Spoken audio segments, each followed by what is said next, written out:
something like that. You'd be like, okay, I'm going to do this for 20 minutes, turn my phone off, just write for 20 minutes. So that's where I got the idea.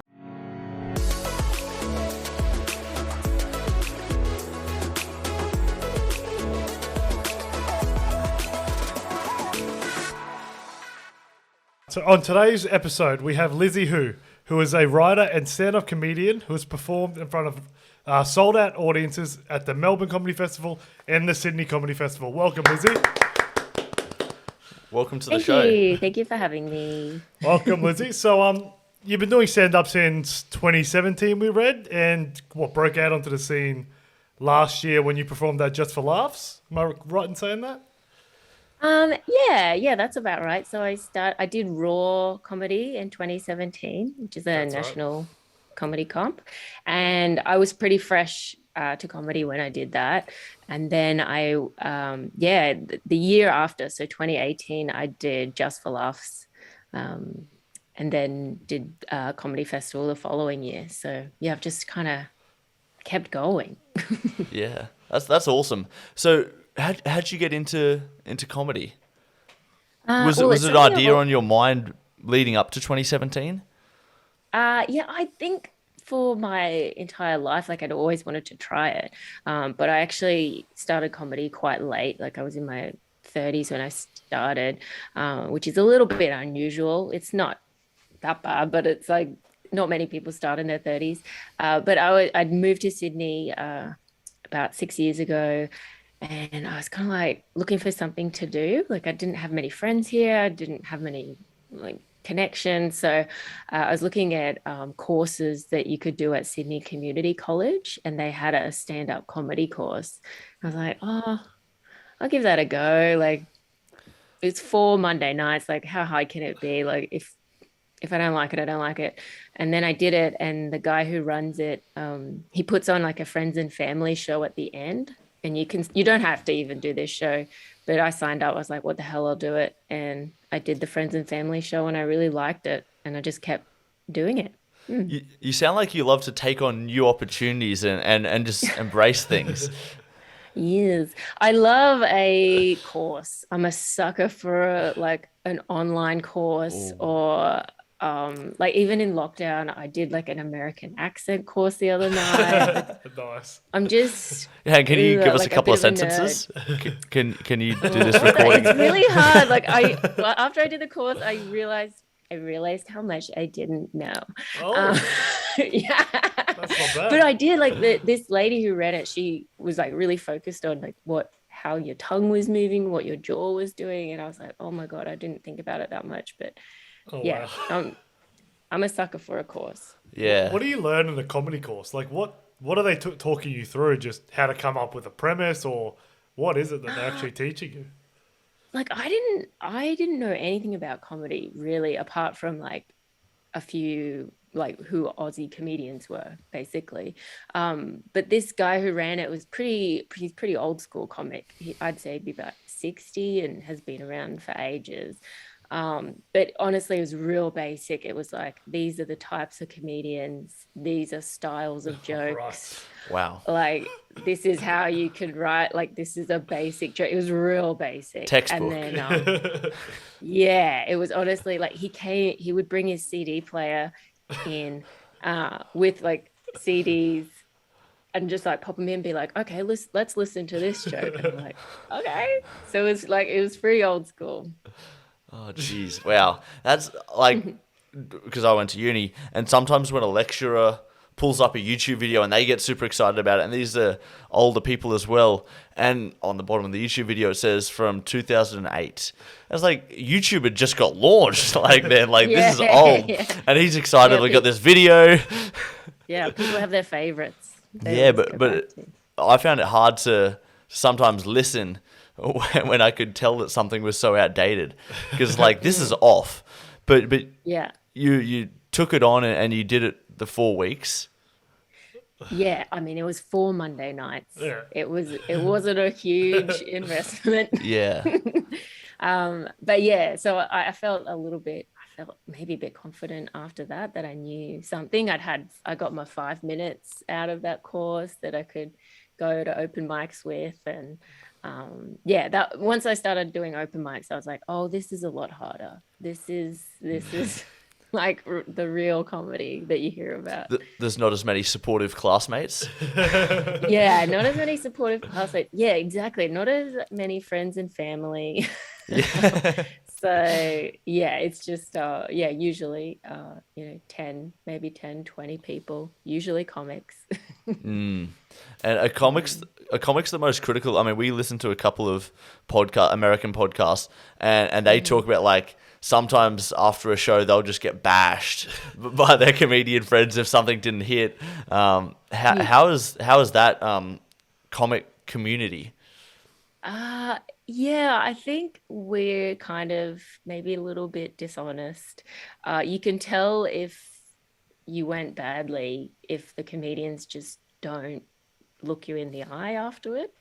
Like they cannot, they're just like not even, usually if you do okay, you get a nice set, great stuff. That's about it, whatever. The But com- if you really struggle, they can't even look you in the eye. They're just like, oh, God, what do I do? So awkward and that's uncomfortable. hard though for like receiving feedback though. Oh yeah, it is. I think once you find good friends, like I've got a couple of good friends at comedy, and we give each other feedback. Um, but a lot of people don't want feedback. It's like a kind of a bit hard to broach, actually. Like the number of times I've been given feedback where I'm like, oh, I didn't really want that feedback. Why are you giving me feedback? So it's a bit of a tricky, it's a bit of a tricky one. Like it really depends who's giving the feedback. If it's someone you like, whose opinion you like, okay, they know what they're talking about. I'll go Yeah, with it. But if yeah, sorry, go on. if there's someone at the show that I want feedback from, I'll ask them, be like, hey, can you watch my set? Give me some feedback. I think that's the way to do it. And are you then, because I'm sure you've got plenty of people that would give you feedback without you asking for it. Are you somewhat critical in a way and like, no offense, but I can't take, and maybe not saying it, but I can't take advice from you because you're not in a position that I want to be in. Like, how do you filter? Okay, that's actually a good point. How do you filter through criticism and working points and compliments? Yeah, I think some things I just like brush off. If you get feedback from someone like that I don't really want feedback from, I'm like, oh, yeah, mate, all right, cool. I won't think too much of it. Like they're in their mind, they're just trying to be helpful, right? So I'll be like, oh yeah, sure. But it like a lot of people have given me really constructive feedback, and I think, oh, okay, that's good. Or they'll say like they'll give you a line, be like, oh, have you thought about saying this? And often and that could be from anyone really, it doesn't have to be from a comic. Like I've had sound techs at shows being like, oh my god, you should say this, and then like the next show I say it and it works. I'm like, yeah, thanks man. That's interesting. They must be the best Yeah, observers then. They've seen everyone Yeah. perform, and they're just like, well, yeah, well, like think about a sound tech. Like my sound tech at Melbourne Comedy Festival sat through like 25 shows or something. Like I was sick of the show, he must have been really sick of the show. So he was probably thinking in his mind, like, oh, what could she say here? And like, honestly, sometimes I would just, yeah, I'd be like, what do you want to say tonight? He'd be Yeah. like, why don't you try this? I'm like, let's do it. Hey, I just realized my thing's not recording my video. That's Oh. right. You can just click it now. I'll just hit it now. It's no big deal. Yeah. There we go. Sorry. But yeah, no, that's a good bit of feedback. Like, because they see everyone. They see the comedian and they'll see the audience reaction, and they see everything. it's They're just like, a third sort of almost like a bird's eye perspective, but just the whole Yeah. concept. Yeah. Sorry, you go. Yeah. No. Yeah, it's kind of interesting. Yeah, for them, I'd say. But yeah, I mean, someone watching your show day in day out, Yeah, they no, must observe something. yeah, because taking on feedback is just what it's such an interesting concept because sometimes you don't want to hear the stuff that you need to hear, and sometimes you're getting told stuff that is wrong as well. So it's filtering through, and there's a whole ego that comes into it. Yeah, It's very complicated. Very complicated to know what to take. Yeah. Yeah.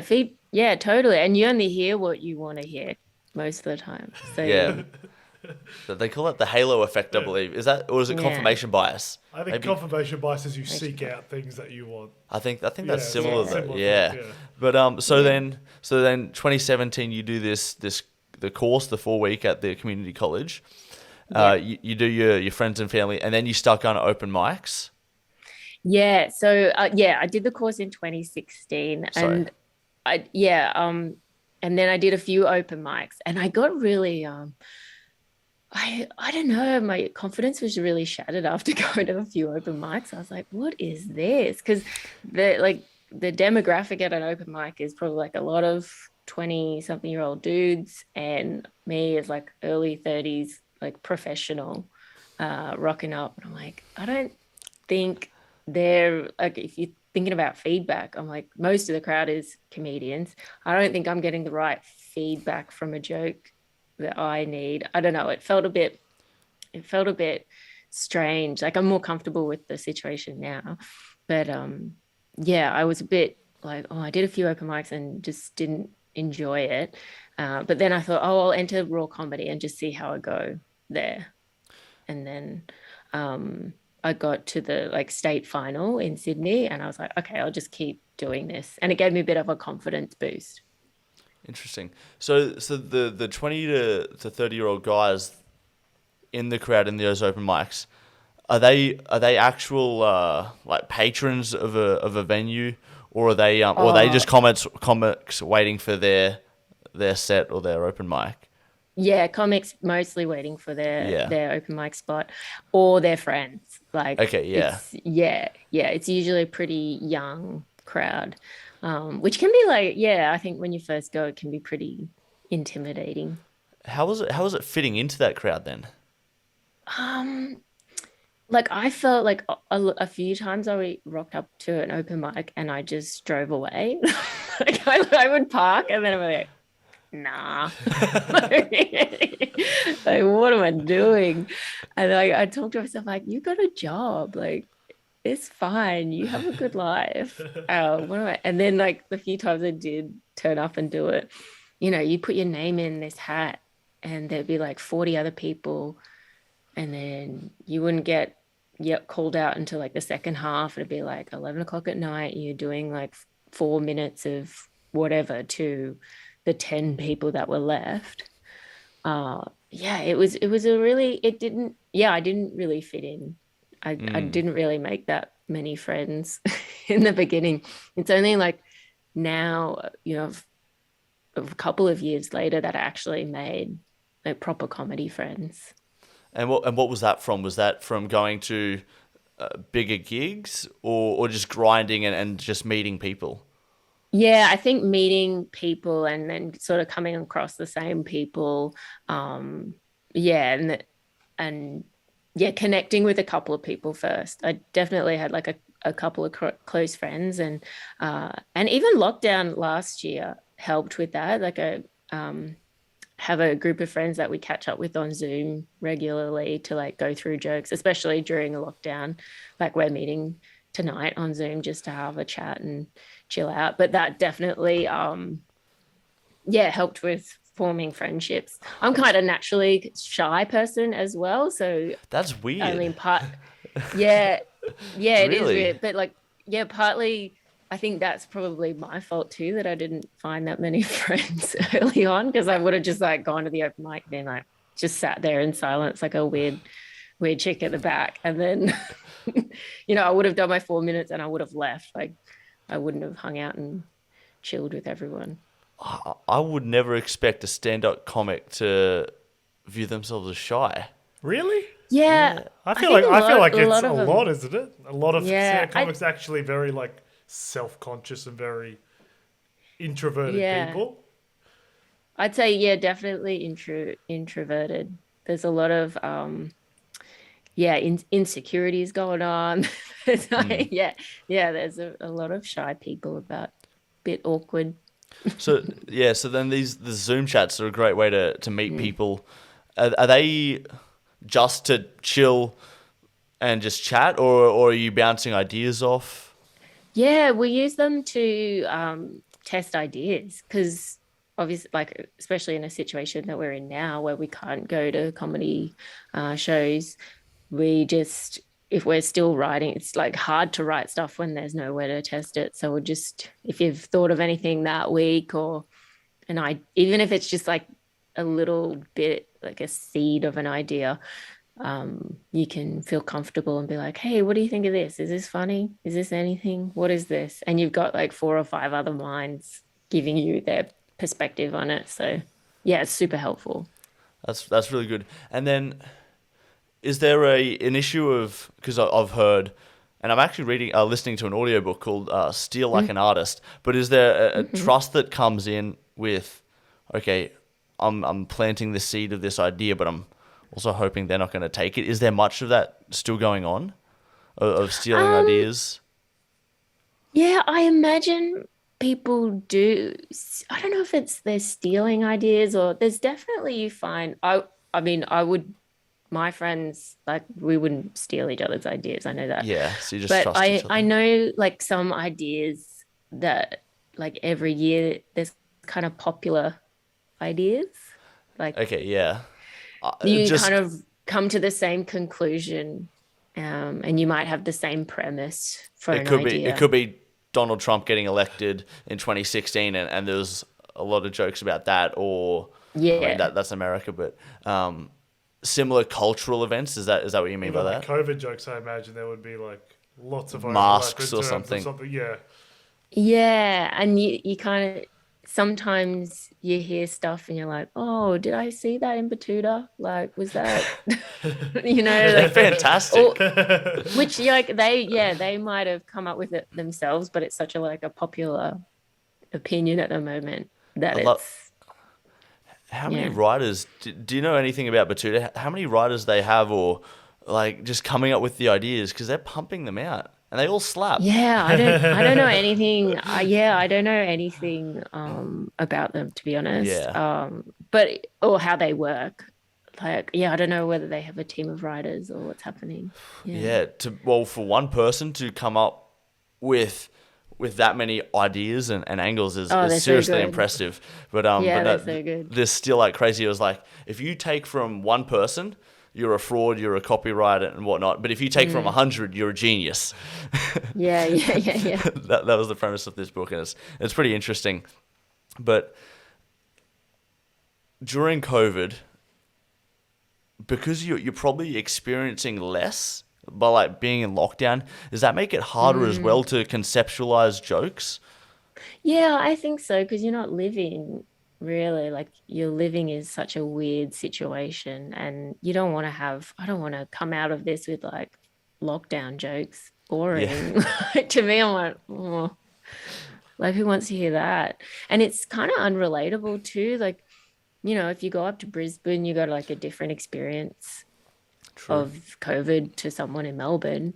So yeah, I did find that like I did some shows in Adelaide and a lot of the Melbourne comics did have lockdown stuff but I was like, oh, Adelaide didn't even have a lockdown. Like Mm. so I think the way that it hits is really different.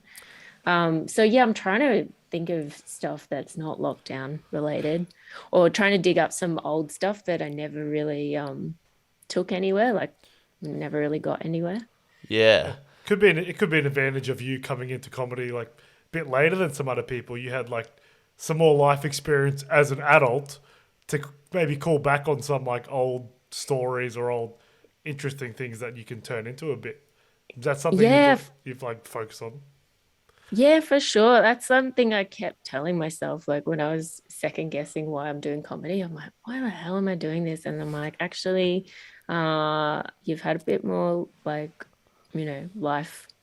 You've had a life before comedy. Like I still like work part-time in an office. Like not many comedians know what it's like to work in an office. So there's definitely humor you can draw on there. And and it's relatable. like, Most, yeah. yeah, Yeah, totally. Travel stories, yeah, work stuff, relationships. Yeah, there's so much to mine. Like, honestly, if I'm just being lazy if I'm running out of subjects. Yeah.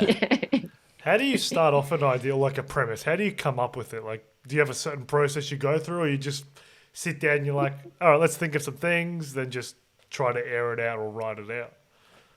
Yeah, it is a funny one. Like sometimes you think of a funny idea and I just like jot it down in my like notebook. I've got like a list of things that I potentially want to write about.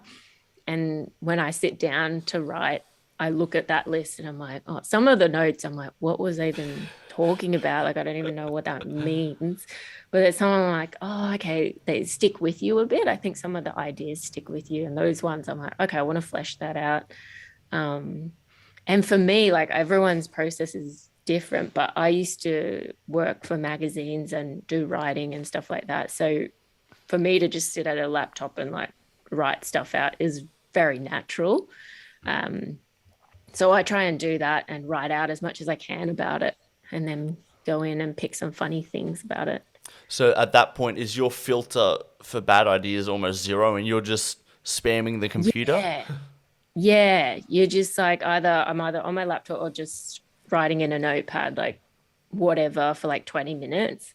I'll try and make myself do 20 minutes on that. And then I go back and I'm like, okay, that's kind of interesting. That's a bit funny. Yeah. Were you It saying is such a long process. were you saying 20 minutes on the notepad before you go to the Yeah. computer? What is Yeah. that? Like I listened to a podcast. It's like this called this, is it Pomodoro theory? Have you heard of that? I haven't no. Where they like, where they, it's a theory where you do like 20, they call them your Pomodoros. Like you do 20 minutes of something, like no distractions. So you could do it for anything, like with work or something like that. You'd be like, okay, I'm going to do this for 20 minutes, turn my phone off, just write for 20 minutes. So that's where I got the idea. And if I can do that with some joke ideas like a few times a week, then I feel like I'm doing something. Yeah, no, I was just looking it up just then, and Yeah. yeah, the 25 minutes just to sort of, 20. I think that's what they were saying, and just the cycle, the interval, Yeah. sorry, of focus. So Yeah. have you found that's a good length of time to be able to go, okay, I can, because I'm bad with distractions, Yeah. and I welcome too. distractions. Seek Yeah. them out. Yeah. Yeah. So Yeah. so you go, okay, like 25 minutes I can do without sort of my brain going over there. I can pull it back and I'm just gonna go ham. And then are you breaking, or then do you go back and vet ideas? Yeah. No, I'm breaking.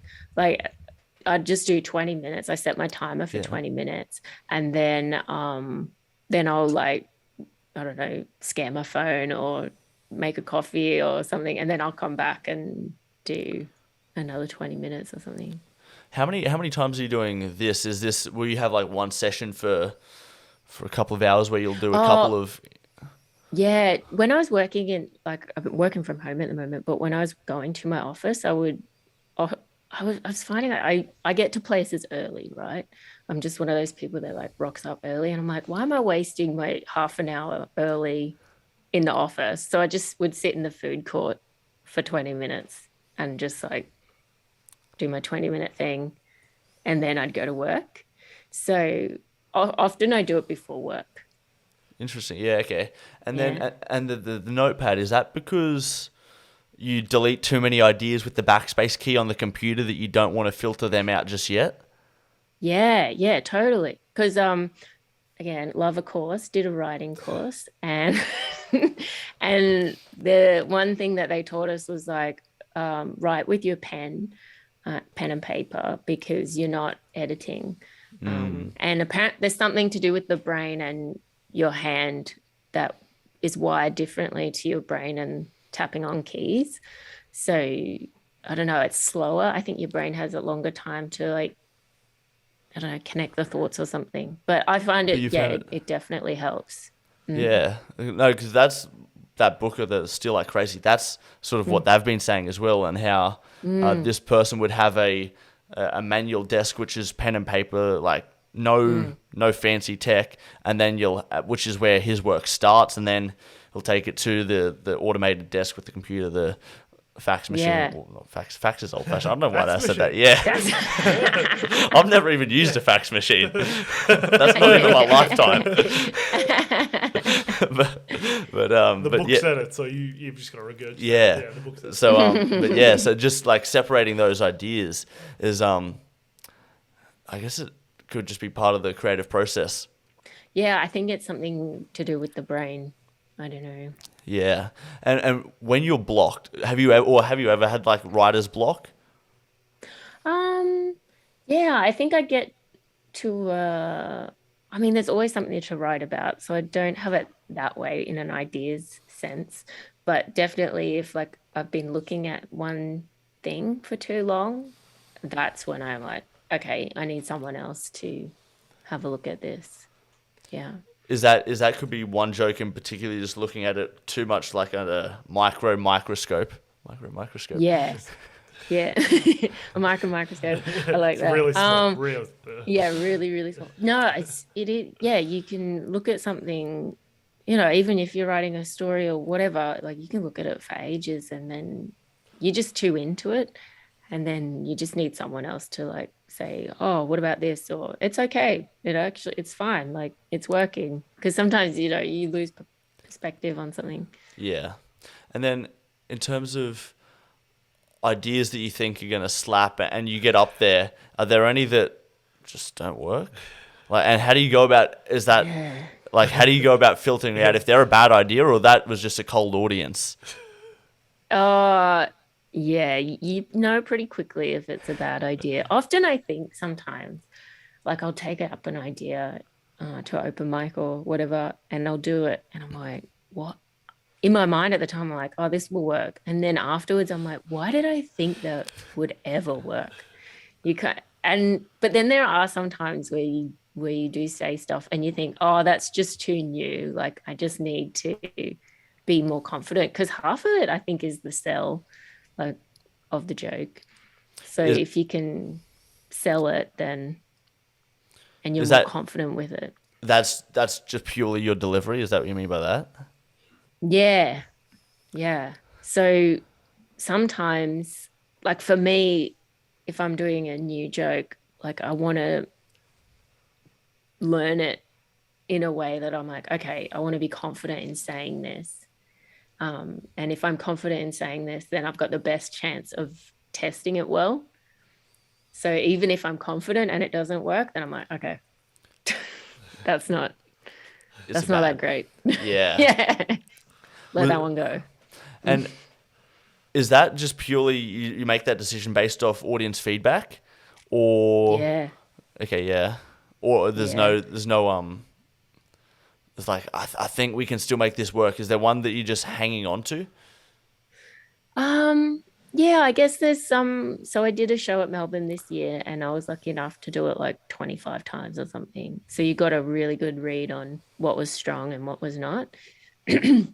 And there are still definitely jokes in that show where I'm like, this half works and I'm going to do it because I can't be bothered thinking of anything else at this point. Like, there are definitely some jokes I'm like, I know this could be better, but yeah, that like I've got to put in a bit more effort on this joke or and then some things happen with jokes, you know, like you might just magically say something and it really works. You're like, oh, okay, now that's in it and you incorporate that.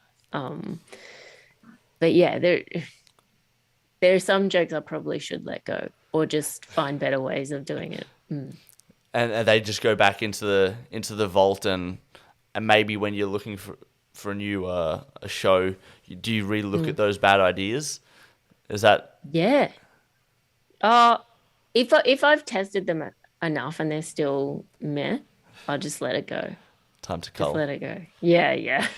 Okay, so Which is fine. People have trouble doing that, but um, it's kind of nice actually because you just get rid of it Just and you'll start forget fresh. about it. Like once you stop thinking about it, it's gone. Yeah. Have you become comfortable with bombing? Like, is that ever something that you can ever like feel any less uncomfortable about? Because that seems like such a daunting thing to have to be up there. You're trying to make people laugh, and then you just get nothing. Like, does that become an easier process as you go, or you just learn to live with that terrible feeling every time? I think you learn to get over it better. Like, I think the first time you bomb is so terrifying, and it's probably a low stakes gig as well. Like, you're probably at an open mic, you bomb, and you think about it for the rest of the week. You're like, fuck. But I guess it does make you work harder, it makes you like look at the joke. I think it's really important to bomb. And everyone bombs all the time. Like, even like really good comedians bomb all the time. And it's kind of like I find it quite funny now. And I think that's when you get to that point, you're like, oh, who cares? Like, if you bomb, unless Yeah. it's like a big high stakes gig. A lot riding on it and just bomb like, Yeah, you oh, don't want to bomb. not happy about this But if one. it's like, yeah, if I'm going to an open mic, I'm like, I'm prepared to bomb. Yeah, I think it's a, yeah. And that those open mics are the first stage in creating a show where you're fleshing out the ideas. Is that Yeah, they are. They are because yeah, you only really get like 4 or 5 minutes at an open mic, and it's a great place to test an idea. Because even it, like sometimes I think if you get a little snicker at an open mic, that's going to be a lot bigger elsewhere. Um, but yeah, often for new jokes, I'll do an open mic, or I'll just kind of sandwich them in at a gig, so they're yeah, don't so look that too obviously new. yeah, that makes sense. And what's the scene like, the comedy scene like in Australia? How is it I compared mean, to America or anywhere well, else? yeah, I don't really, I've never gigged in America, so I don't really know. But and Sydney, like I guess I can speak for Sydney. It's quite good. Like it's busy. You could gig every night of the week if you wanted to. Whether that's paid or not is a different question. But yeah, there's lots of different rooms opening up. There's more and more comics doing it, which is good. Um, I don't think it's as hard. Like I listen to some American podcasts as well where they talk about, or have watched shows and documentaries. Like that documentary on the Comedy Store. Have you watched that? No. Yeah. Oh, Is that it's the on. comedy store in LA? Yeah, there's a documentary on it. I think it's on. Might be on Amazon.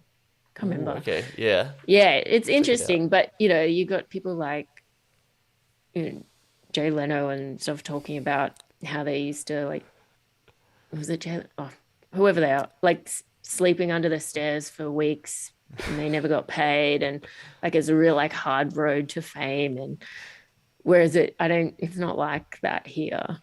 Like we So what? all like the comics that I know, like we all have jobs. Like Yeah. I feel like for a lot of people, it starts off as a hobby here or as like a side thing that people do on the side. And then if they get good enough, it becomes a Yeah. job. Do many people go to America? Because I've heard of the college circuit in America is a great way to be a comedian and be paid as a comedian while trying to actually be a comedian and make it. Where you can make sort of 80 to 100K a year just going from Nebraska to Georgia to California, Yeah. just performing little gigs at colleges. Is there anything Yeah. like that here? Oh, no.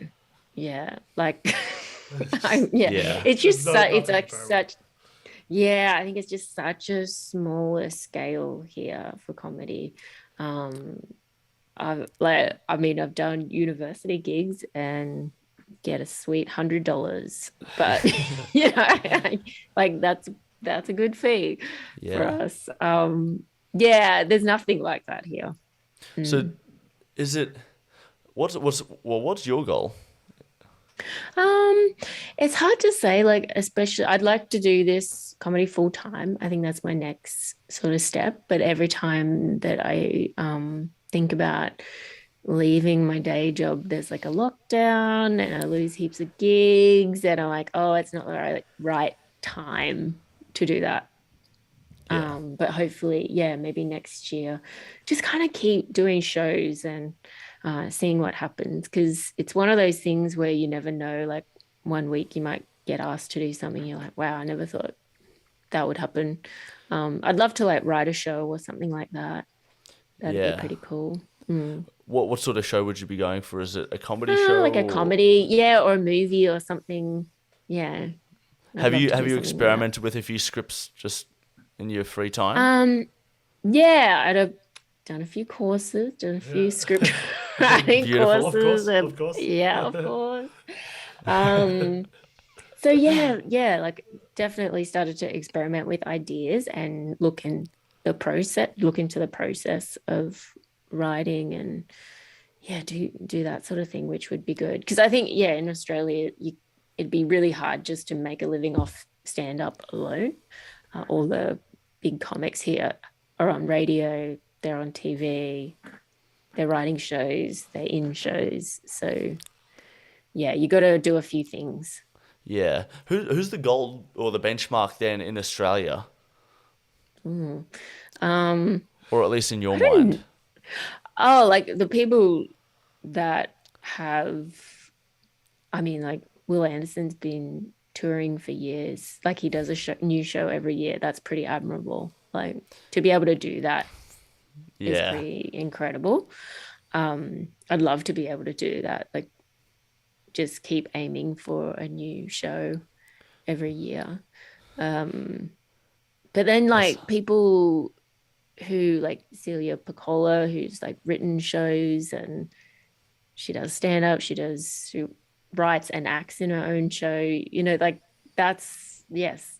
Some people are just such hard workers. Like I think an impression that comics are like kind of lazy or they're like drinking Where's every that come night or from? that. Where's that come from? I think it comes from like movies and TV maybe. And I mean there's definitely comics probably like that, but the ones that you see on TV and doing really well for themselves are super serious about it. Yeah. It's like that tortured Yeah. artist vibe that people think is real. Yeah. It's just like it's not everyone. Not everyone has to be like Yeah. completely broken and just Yeah, sleeping yeah. under the stairs at the comedy store to get there. Like there's many ways Yeah, you can go yeah. about it. Yeah, for How'd you, sure. how'd you find the cooking show with Adam? How was that? Oh, that was really fun. Um, like I'm quite comfortable cooking, like cooked forever. Like my dad's a really good cook. So yeah, when I think that could be quite daunting, like, oh, you want to go on Adam Leo's cooking show? I was like, yeah, that'd be cool.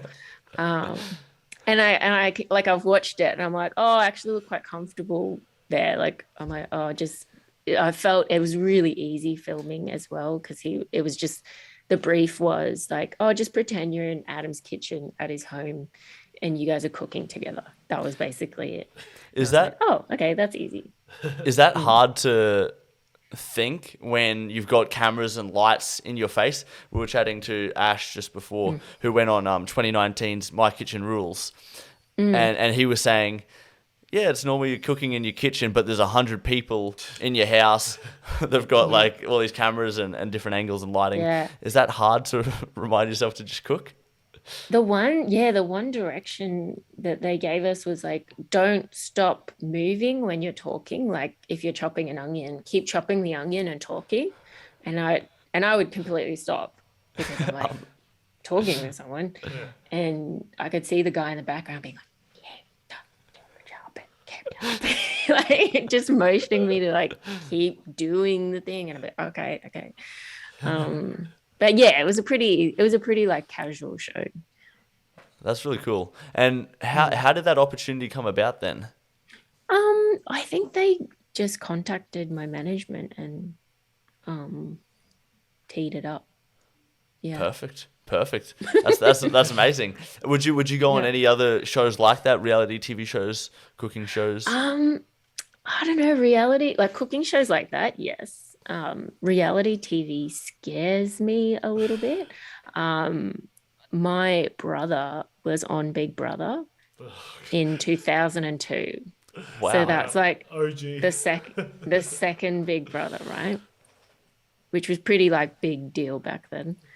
Um, And that really scared me off reality TV. I don't know if I could do it because that whole thing, like, it's so scripted, it's so characterized.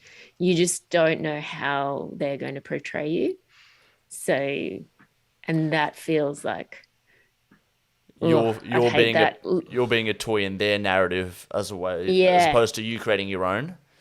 yeah. So I just hate you just don't have any control over how they make you look. Mm. Is that why you're getting into the script writing then? Because you want that creative control? Yeah, I want to manipulate people. Doesn't No, it? no, no. I mean, script writing, that would be sort of all fictional, I guess. But yeah, I don't know. The narrative in reality TV is so warped. So that was I even feel back in 2002. I feel like, well, I mean, some of the stuff in the last like 5 years has been really, especially reality TV. Like everyone has to hate someone. Yeah. So it was bad back then as well. I don't know if it was like it was now, where it's like obviously there's a villain and then there's a hero. Like I think maybe it was something I learned about it. I was like, oh, like I remember finding it in Big Brother, like the people who produce the show have a fairly good idea of who's going to win it based from the beginning, based on what kind of character they are in the show. Mm. So what character they make for them in the show. So there's people in the show that are like, oh, we're going to make him like weirdo. She's going to be a bitch. She's going to like, so I don't know. And so your brother or none of the actors have any say in it? Oh God, like, No. no, they don't, they can't control how they're perceived. Because they're filming you Yeah. every minute of the day, aren't they? But like it's just I'm comparing it to like in a movie, whereas you know what your part in the movie is, you know what piece you are. So I guess in Yeah. that instance, you can go, well, no, I don't want to be looked at in this light. But with Big Brother, you don't know what you're going to be portrayed as. Yeah, yeah, I see what you mean. So like if you were offered a role in a movie and you didn't really like the role or something like that. You can say no. You're like, no, I don't want to be a villain. I don't want to be the Ye- Joker. Yeah, yeah, yeah. Yeah. Oh, yeah, Big Brother, they're not going to tell you. Yeah. Or any reality TV. They're You'll not find gonna out when say. Australia does. you want to sign up Yeah. for the role that gets you to win the whole thing. That Yeah. would be I want that one. That's Give me when that. they like when you see so many people, like, if they're on Married at First Sight or The Bachelor or whatever, they come out and they're like, whoa, I did not realize like that situation was portrayed like that. But the way that they can edit and like chop everything together is pretty scary, to be honest. Yeah, stay Yeah. clear. Stay clear. Yeah, but Terrifying. actually, well, My Kitchen Rules apparently isn't like that. That's what we were just told. At least 2019's where They just cast you. Yeah. They think you're going to be the interesting, crazy person already. it's not the producer, it's the Yeah. casters that do the work, and they Yeah. just cast dickheads and then they cast good people by the sounds of it, Yeah, and then they yeah. just go at each other and they're drinking for Yeah. the whole day. They start at 1 o'clock in the afternoon and then they stop at 12 o'clock at Really? midnight. Yeah, so they're just feeding you wine. It's like, we'll get you, but you'll do it to Wow. yourself. They're controlling it Yeah. in one way or another, aren't they? Yeah. You No. could go on and like manipulate the show, be like, okay, I'm gonna like audition as this crazy person, and then go into the show and be like, a total like not drink and just watch everything play out. But then you'd probably be really boring and they wouldn't keep you on. Well, you just start testing out your bits. You just start Yeah. getting on there. You start putting out your material. And you're just like, Yeah, just come see me. comes a comedy special. Yeah. Yeah. And you're a greyhound Rescue. Oh, owner, rescue dog, rescue owner. I was trying to think I of know it was like Trying to get to that. trainer. Very different. Yeah. No, I own a greyhound. We got him beginning of last year, actually. He's pretty cool little dog, laziest boy ever. They're really like people think that they have a lot of energy and they're really high maintenance, but they're kind of like cats. Like they Really? just sleep all day. Yeah. Wow. And they do like they're sprinters, right? So they just do two big sprints and then they're fucked. Like, yeah. So, like, for even walking, like, we only have to walk him a couple of times a day, like 20 Oh, minutes maybe. okay, a couple of times a day though. Yeah, a I couple. mean, Oh, we're in an that's a bit though. apartment. So Okay. Yeah. yeah, so we have to take him out. But yeah, they're really cute. Highly Yeah. recommend. And where did you get him from? Oh, there's like a greyhound rescue place. There's a few around Sydney, and I imagine it's the same in Brisbane as well. But yeah, the when the dogs aren't good enough for racing anymore, or if they never make it, uh, there's greyhound rescues that can take them and then they adopt them out as pets. Wow. So Mm, owners are like, we thought you were going to be good. No, mm. go away. Is Yeah, that what basically. happens? It's like just Yeah, it's strays. Yeah, it's pretty sad actually. Like out of a, say a litter's like eight puppies, there might be one that makes a good racer. Like, Wow. oh, yeah, sometimes there's none. And we don't really know what happens to those puppies because they are not like registered or anything. Oh, So jeez. that's the Yeah. scary thing. And then if they do make it, the ones that actually race are probably the lucky ones because they live. And then they race. And if they're not good, like my dog, we looked him up because why not? We looked up his racing name, and I think he won like $6,000 or something, Oh, wow. um, which is not very good. But I think I thought it was once they good. get to like, I had no idea what to nah, expect it's not though. very good. Some of them win like if they're winning like 60, 70,000, that's in greyhound terms, that's probably a good greyhound. Wow. Okay. But my guy was, yeah, not very good. And I think they got to like he was probably like 3 when we got him. And if they're at that age, they're not doing that well. They're just like cut them loose. Wow. Yeah. And are they Mm.